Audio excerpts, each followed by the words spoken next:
I say that, with a bit of a caveat because cost of living is going up, but we have seen growth. And just starting globally, we've seen at Bolt, between now and 2020, we've increased the customer size to like 100 million customers.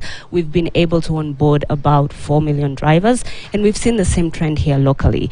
And just getting back to the point that I had raised about cost of living, it has been challenging a little bit with all the developments that have happened with COVID. And so we're working towards helping and enabling our drivers to have a good take home at the end of the day.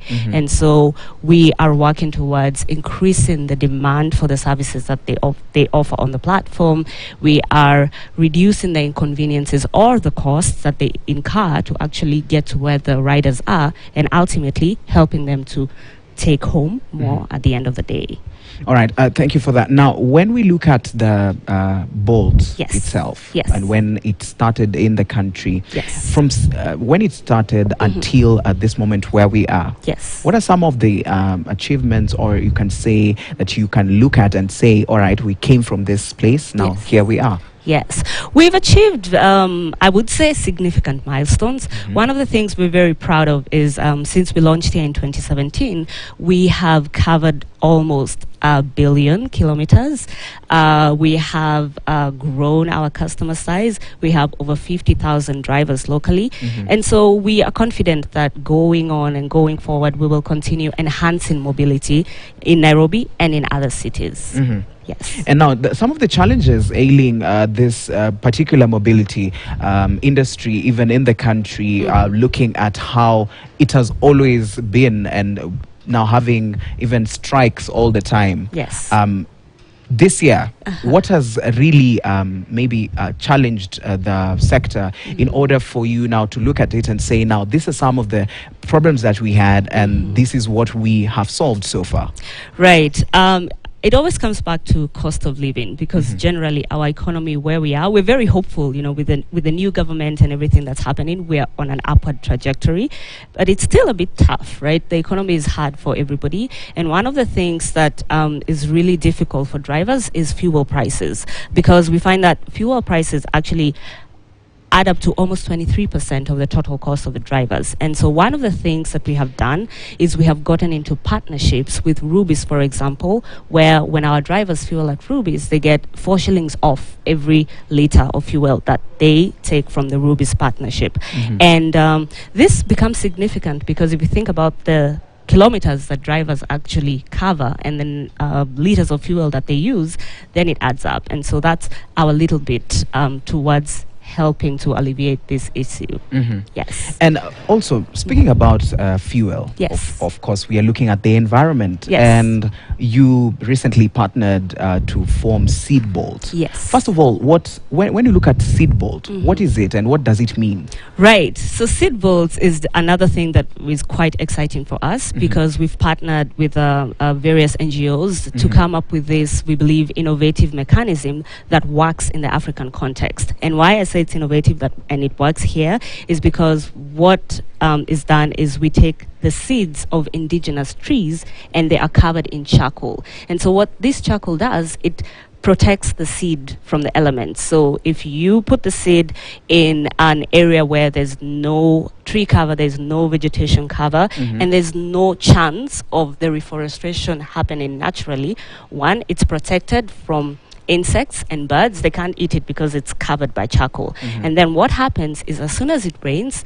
the charcoal falls off, the seed gets into the ground and it grows. And in this partnership, we have distributed seeds that will eventually, once they grow, amount to 11 million trees. So we're very excited because one, it's really good for the environment, and two, it's very much in line with the government directive and direction that we're taking. So we're looking forward to do even more with the Seed Bolts campaign.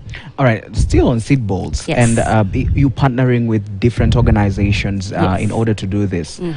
Where are you planning to plant this 11 million trees? So what we've done so far, we're looking at the solid areas, and these are areas where, left as they are, there will never be trees coming up because either it's too arid or the practices that have been there before have just destroyed the soil. And that's why we're actually looking for indigenous trees that can withstand harsher conditions, so to speak. So we're targeting areas that normal reforestation measures would not reach. That way we play our part and add on to places that might not be reached in future.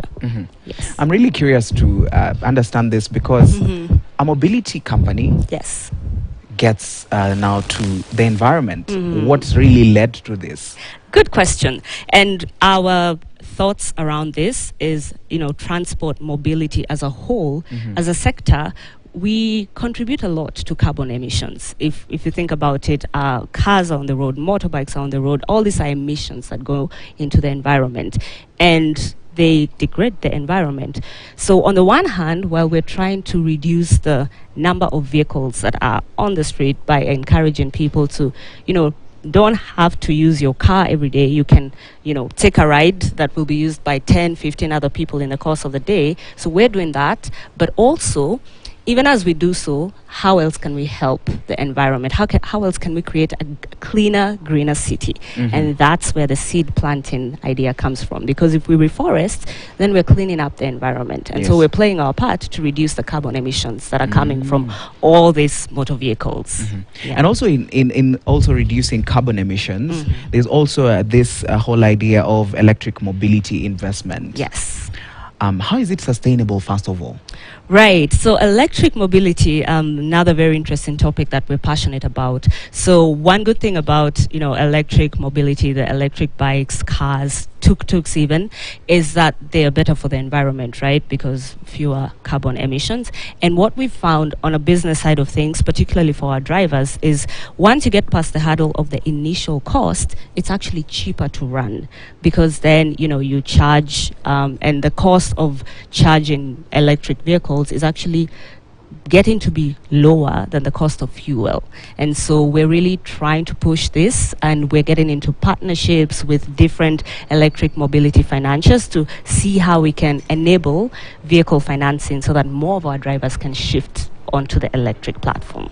Yes. And do you think many of the drivers would be embracing it really much going forward? Because as you look at it now, electric vehicles, you need to charge them. That is true. There needs to be stations where they know they can charge them. Yes. So how is it really going to flow out, especially when you look at the coming years?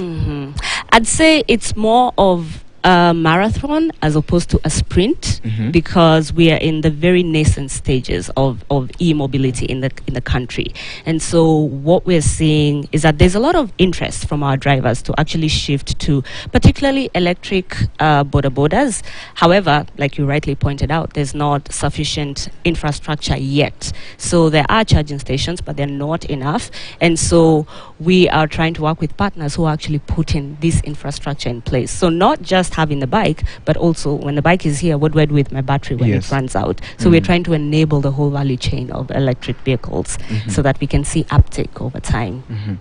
All right, let's move on and also look at spreading even across the country and within every county. Yes. If you look at Kenya, Bolt is Bolt really in every county, first of all? So not in every county. We are in most major cities, but we have a lot of room to grow our footprint in all these cities. And that's one of the things that we're really keen to do going forward. We want to increase our footprint. We want to have our presence there even more felt and more present, because one of our value proposition is, affordable, convenient rides. We're there when you need us for whatever use case. If you want to run an errand, you can find a Bolt. If you want to drop your child to school, you can find a Bolt. If you want to go to work, you can find a Bolt. And so we want to extend that so that in every city we're in, that is true, and you don't have to wait. It's even more convenient than going to outside and starting your car, because a Bolt is right there. And that's what we're working towards, to increase our footprint. Yes. Now we have to definitely finish right there, so you can give us your parting shot and then we conclude. So my parting shot is that our value proposition, where we want to go, is we want to be the preferred partner of choice when it comes to mobility, and we are working towards that to make sure that if you need us, we're there. When and how you need us at the right price point. So keep watching. We are coming to you very soon. All right. Thank you so much for your time and joining us today. Yeah. It's been fantastic. Thank you for having me. All right. Thank you so much. That's it from us. This is Business Cafe, and I believe you've learned something about the future of mobility and how Seedbolt is going to even be helping the environment, even in line